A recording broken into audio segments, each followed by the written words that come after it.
Now think of it like this. This is a P-type, N-type transistor. Okay, it's a semiconductor. Now you have, this is just like a capacitor in a way. This would be the dielectric, and this would be plate 1, and this would be plate 2. But in this aspect, you're using solid-state physics, using the element itself and the electrons and the lattice inside the element to be able to transfer the energy across. This right here would be the dielectric, which is the carbon, okay, across that donor membrane here. And this right here where it says the positive and negative, this would be the cathode and anode, okay? This is what's going to happen. This is your energy. So in between the cathode and anode, you have plasma, okay? It's just like a spark plug. It's a nuclear spark plug. In a nutshell, it's a nuclear spark plug. And it literally sat in the king's chamber. And that's why it's the king's chamber, and that's Alpha Draconis. That's why the vent points towards Alpha, because that's the male entity.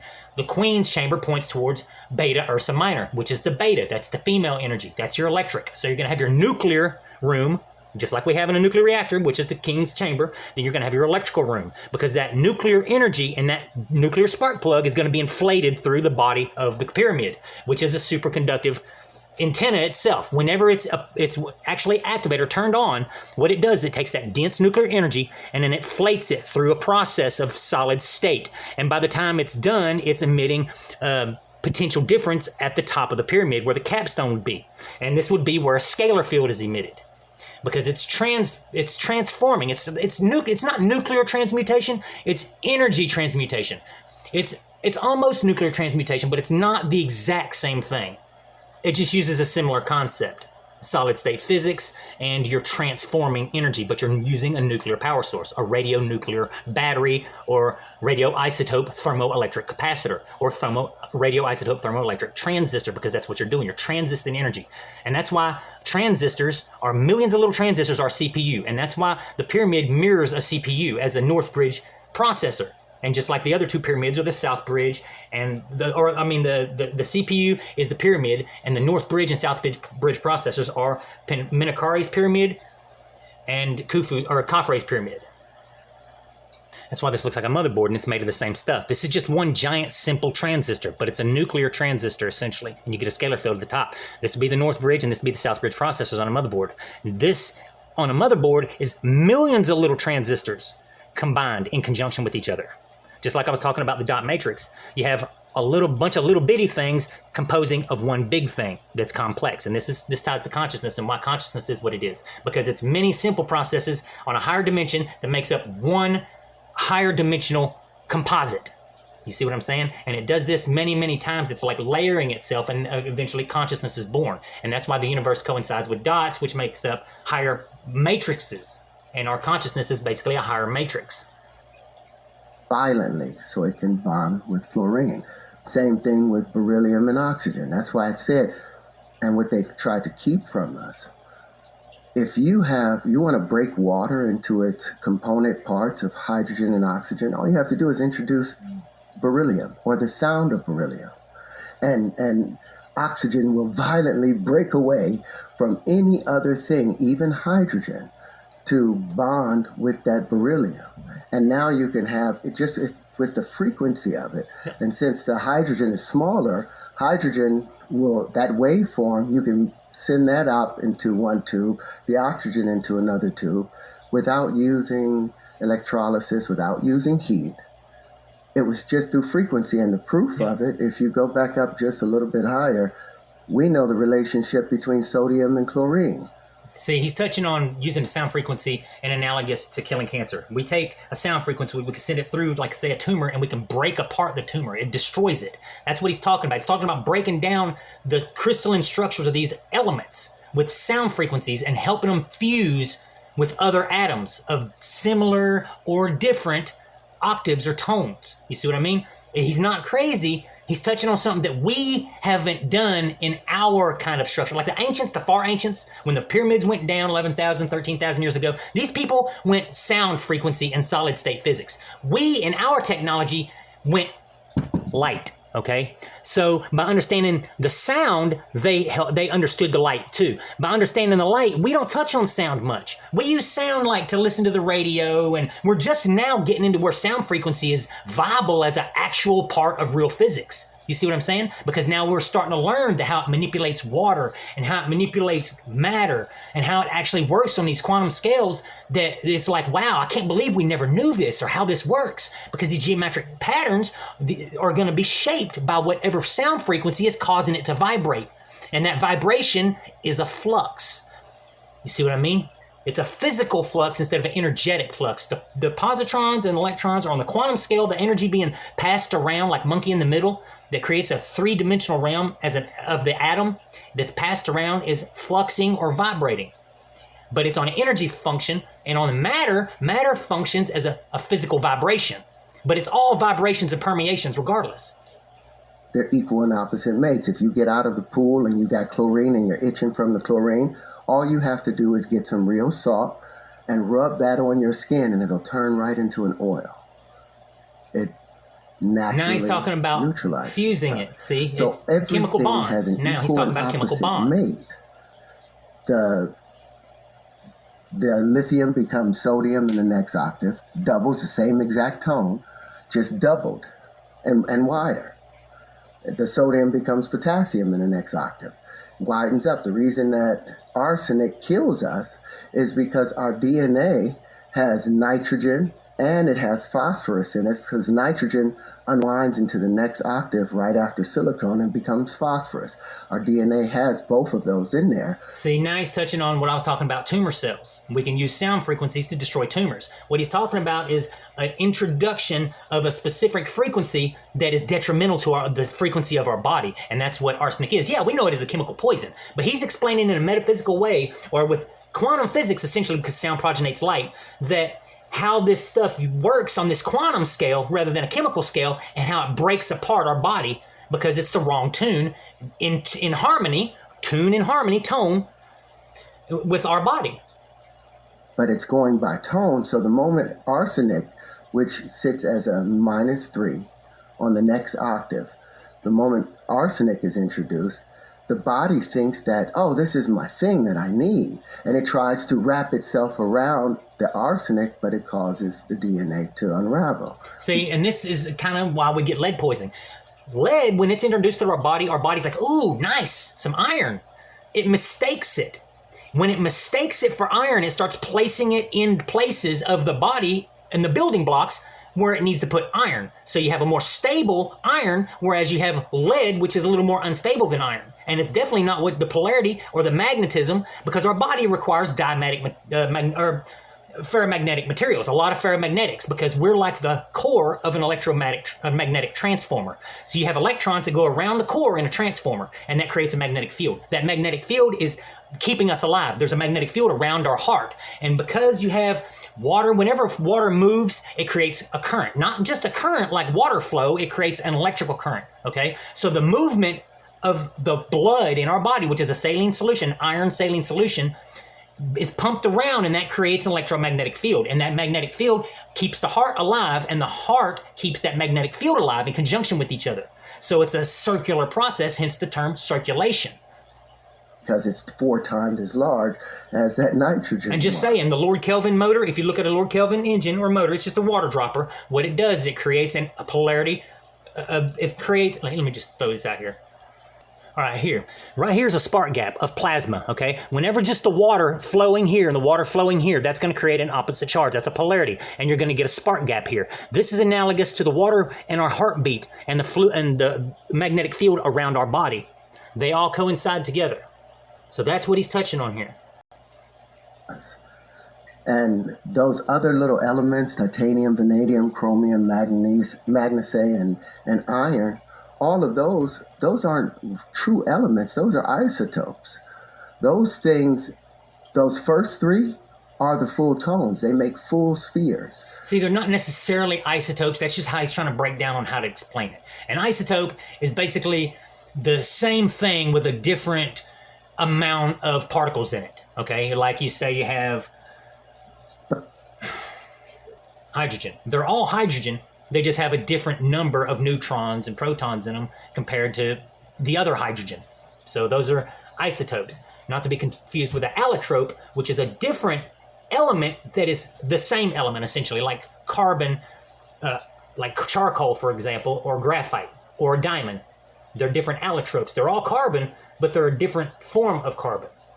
Whereas these are different atomic structures of hydrogen. They're isotopes.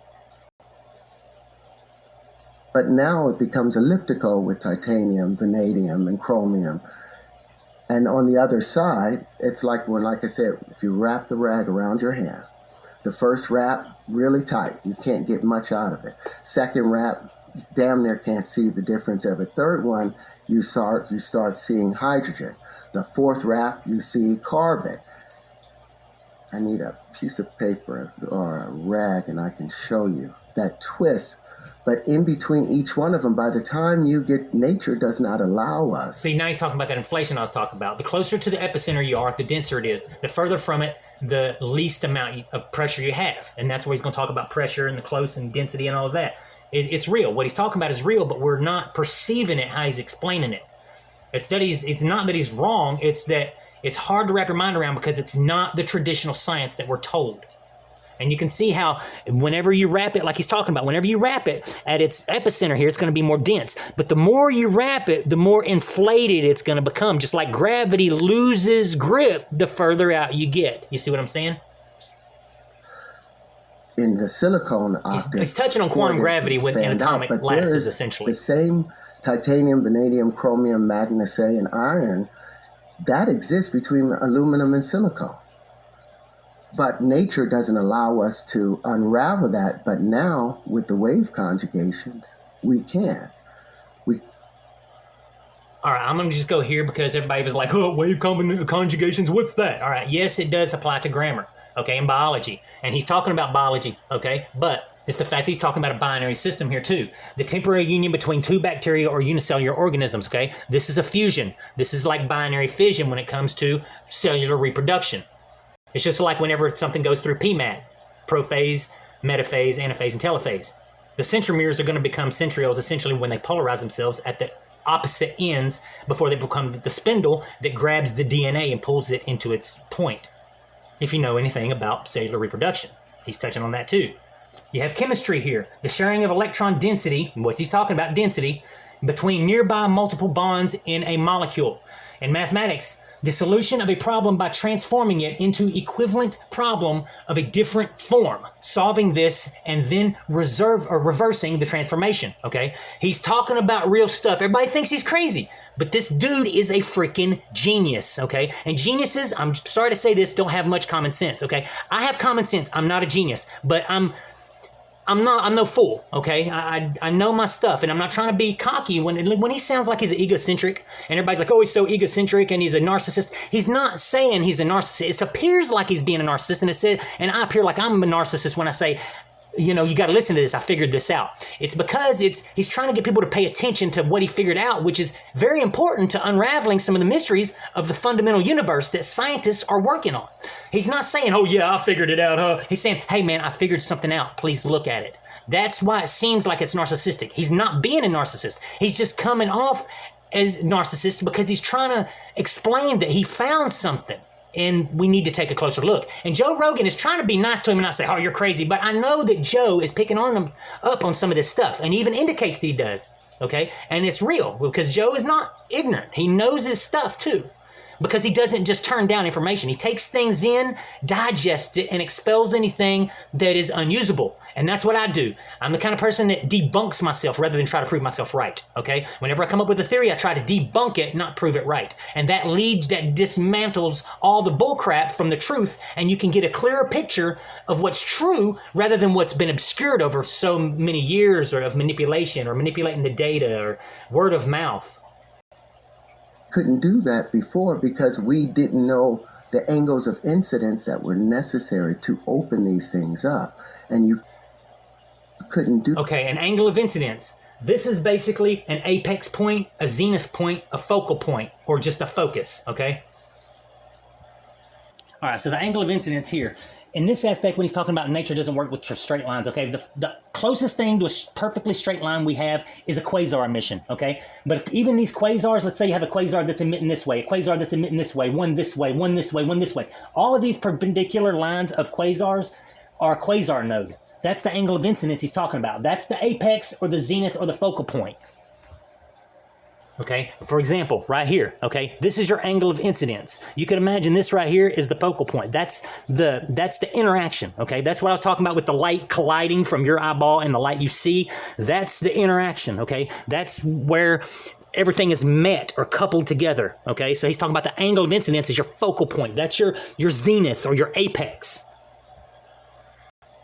Or because we didn't know the angles of incidence that were necessary to open these things up. And you couldn't do that with the platonic solids because the platonic solids were averages and approximations. They, like I've said a number of times, you show me a real straight line in nature. If everything in the universe, everything is expressed in motion, all motion expressed in waves, all waves were curved. Every action has an equal and opposite reactions. Okay, to elaborate on this that he's talking about, the closest straight line, like I said, is a quasar, okay? But since the universe has its own weight and it bends space on a macrocosmic sense, you can imagine just a little circle here would be the whole universe. This little bitty circle right here is the whole universe, okay? Now, space here feels that and curve around it, okay? Because it's warping the space. Even though it's done, it's over, everything is diffuse and real far apart. Let's just say a universe has existed first, and then it burns out, and then it just expands until it's out in the middle of just equilibrium, okay? Very cold. Even that cold, sparse, diffuse energy is still there. That's a conservation of weight. So even on a macrocosmic sense, it's still being felt, okay? So that means that these quasars, all this light that's being emitted straight, is going to actually curve back in on itself. And that's where you're going to get the golden ratio, okay? Because it all curves back in on itself due to the weight of the universe. That's the conservation of energy. It's x squared equals E squared. So the greater the action, the greater the reaction. The greater the reaction, the greater the resistance. The greater he's talking the about resistance, potential the greater differences. the curvature. Because the universe is based off It's binary. equanimity, which Einstein left out in his theory of relativity. And this is a problem with Einstein's science. Okay, now look, in contrast, I've mentioned this before, in contrast to this model, Albert Einstein proposed, and this is static universe, a temporally infinite but spatially finite model. That is exactly backwards. Space itself is something and nothing. It's literally a superposition. You can't make it out of anything. You can't erase it. It just simply is, okay? That means that the spatial dimension or the spatial model, essentially, the space itself is static. It's infinite, not finite. The temporal field within that space is actually finitely infinite or infinitely finite, meaning it transforms from matter to energy to matter to energy to matter to energy, back and forth forever. It's static, okay? Now, remember how I was saying you have many particles making up one thing? Okay, now let's just say this honey bottle right here is, let's say, a star or sphere or any one solid thing. If I zoom down, I'm going to see a lattice of particles that are moving, okay? But as it's sitting as a whole, it's just sitting here suspended, okay? The universe is static like that. It's sitting in one spot in space. The universe itself isn't moving, okay? It's sitting statically suspended in space. It's in suspended animation because space literally is freaking cold, okay? You can imagine it's in just cryogenic suspended animation, okay? The universe is sitting still static, but it's transforming. You can imagine this right here is the universe, and all the little particles zoomed in, there's all kinds of actions going on, okay? So it's going to be transforming from energy, matter, energy, matter, energy, matter in one state, in one spot, suspended forever, meaning it's not moving, but it is at the same time. It's in a coherent superposition. This is eigenstate R. Whereas prior to that, you have eigenstate Q, which is unobserved. So you have your unobserved and then your observed. That's what I was talking about, inherent balancing traits. Side of the gravity.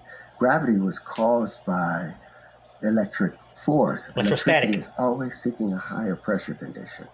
Look, I'm just going to touch on this. Electrostatic is gravity, okay? The strong force is a positive. The weak force is a negative. Those are static forces that stick together on quantum scales, okay? The universe itself is static because of the space. It inherits that static space from the static space itself. You see what I'm saying? It inherits static from static. So it transforms back and forth, and everything is a polarity. It sticks together or it repels. This is centripetal and centrifugal force. Now, matter itself is a composite of energy, okay? You have electrons that are zooming around a nucleus. This is basically electricity. Before that, you have electrostatic, which is just electrons not in a uniformity. They're not in a straight line, okay? So you don't have electromagnetism yet. The whole universe itself is static because all the forces that we know, the four fundamental forces, strong, weak, electromagnetic, and gravity, are all static forces. They're all stick together or repel, okay? And they hold each other in harmony. What he's talking about, kind of like a star. Whenever a star blows up, that's because it can't keep its equilibrium dense enough to counter that explosion. So everything wants to collapse and everything wants to explode at the same time. But when you look everywhere, everything wants to collapse at every point. Angular momentum is a quantum anti-gravity that's color charge. It keeps everything from collapsing on a micro scale. Dark energy is inflating. That is a macro anti-gravity, which keeps everything from collapsing on a macrocosmic scale. So angular momentum is basically, in a nutshell, analogous to color charge on a micro scale. Okay, and matter, since it's formed of this energy, it does the same kind of stuff. Now, let's say you have a tangled web of electrons. That's electromagnetism. It's spinning. It's a particle that's spinning. On a scale like matter, the particles are combined in conjunction to each other. So if you spin it in a centripetal force, it's matter's version of electromagnetism that is crushing in, which is gravity. If you spin it in a centrifugal manner, then it's anti-gravity. It's matter's version of anti-gravity slinging out. You see what I mean? Because everything is composed of electrons, and electrons are frequency when they're moving, because anything moving is creating a fluid or a frequency, because it's the whole definition of the word fluidity and frequency.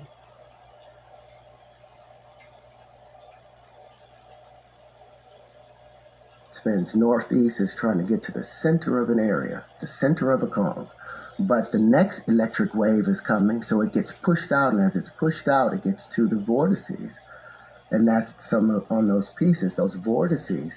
Now, instead of it spinning northeasterly, centripetally, it's forced to spin centrifugally, and it spins southwesternly.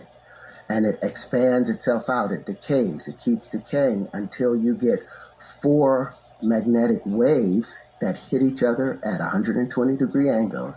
At that point, they reconvert back into the electric field. Okay, and what he's talking about is 120 times 3 equals a 360. And then they make their way back to their source again, whether it's the star, whatever star it Circular process. What happens when we get older? Pi. We expand at our equator, right? Decay. Decay is time, at the top. which is entropy. Why? Because the electric force is pushing in and condensing, and the magnetism expands out at the equator. Now he's talking about a hydraulic system. Now, the reason why Earth is shaped like an ovate spheroid, because when it's spinning and it's got so much fluid on it, the North and the South poles are basically kind of they're kind of being crushed downward as the angular momentum at the equators sling outward. So let's say you have a perfect circle. Then if I start spinning that fast enough, if it's fluid enough, it'll start compressing at the North and South poles, giving it a football shape at the equator. Just to touch on that. On field, the electrons, that's just discharged electricity, devitalized electricity, coming from the sun, coming from the earth. It's the waste product from it.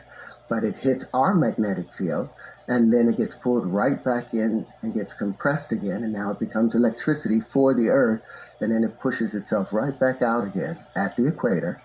The equator is 5 miles wider than the poles. Mm-hmm. Electricity, Einstein left that out of his equation because he coupled electricity and magnetism together and didn't realize that electricity was the equal and opposite of magnetism. Exactly. One is electrostatic disarray. One is electromagnetic unity, inline unity. If I have, let's say I have dots just scattered around, those are electrons, that's electrostatic. If I take every one of those dots and put them in a consistent line, now I have electromagnetism. That's order or uniformity. That's the order of operations that we talk about with electricity. Electricity being the gravity is electrostatic. Field. You breathe in.